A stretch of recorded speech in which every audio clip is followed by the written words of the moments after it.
Assalamualaikum warahmatullahi wabarakatuh. Saya Mas Riani, peserta Latsar CPNS tahun 2022. Pada kesempatan kali ini, saya akan menjelaskan mengenai analisis isu kontemporer. Selamat menyaksikan. Dalam hidup, kita akan selalu mengalami yang namanya perubahan. Perubahan tidak bisa kita hindari.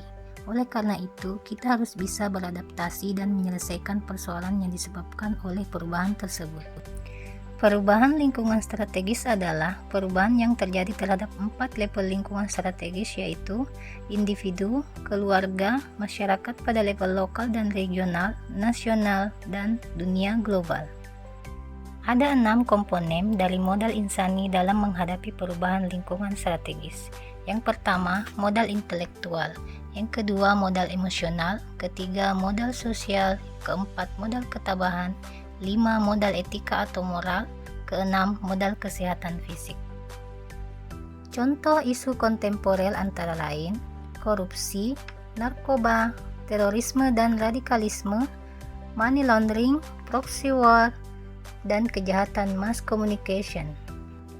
Isu kritikal secara umum terbagi ke dalam 3 kelompok, yaitu isu saat ini, isu berkembang, dan isu potensial. Ada 2 teknik tapisan isu dalam proses penetapan isu. Yang pertama, APKL, singkatan dari aktual. Artinya, isu tersebut benar-benar terjadi dan sedang hangat dibicarakan dalam masyarakat. P. Problematik. Artinya, isu tersebut memiliki dimensi masalah yang kompleks sehingga perlu dicarikan segera solusinya secara komprehensif. Kehalayakan. Artinya, isu tersebut menyangkut hajat hidup orang banyak. Layak.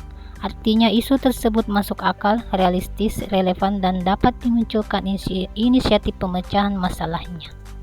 Teknik yang kedua yaitu USG, singkatan dari urgensi. Seberapa mendesak suatu isu harus dibahas, dianalisis, dan ditindaklanjuti. Seriousness.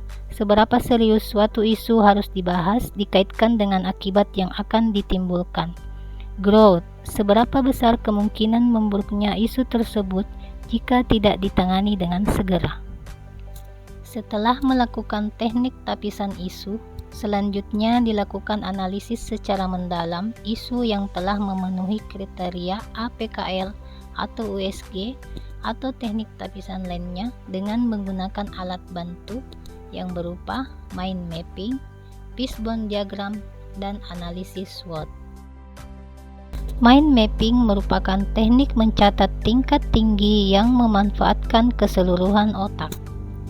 Terdapat 7 langkah pemetaan teknik mind mapping, yaitu yang pertama mulai dari bagian tengah, kedua menggunakan gambar atau foto, ketiga menggunakan warna, keempat menghubungkan cabang-cabang utama ke gambar pusat, yang kelima membuat garis hubung yang melengkung, 6 menggunakan satu kata kunci untuk setiap garis, 7 menggunakan gambar.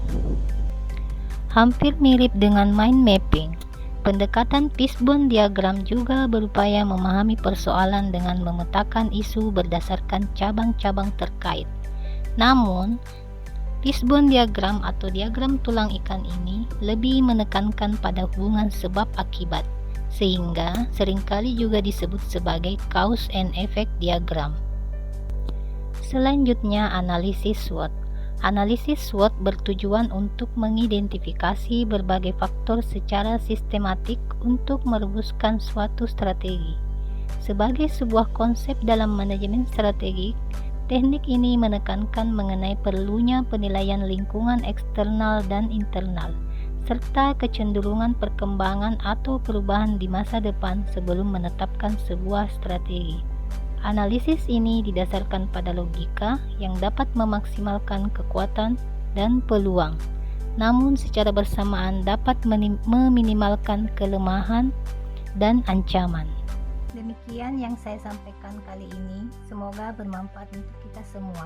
Saya akhiri dengan ucapan Assalamualaikum warahmatullahi wabarakatuh.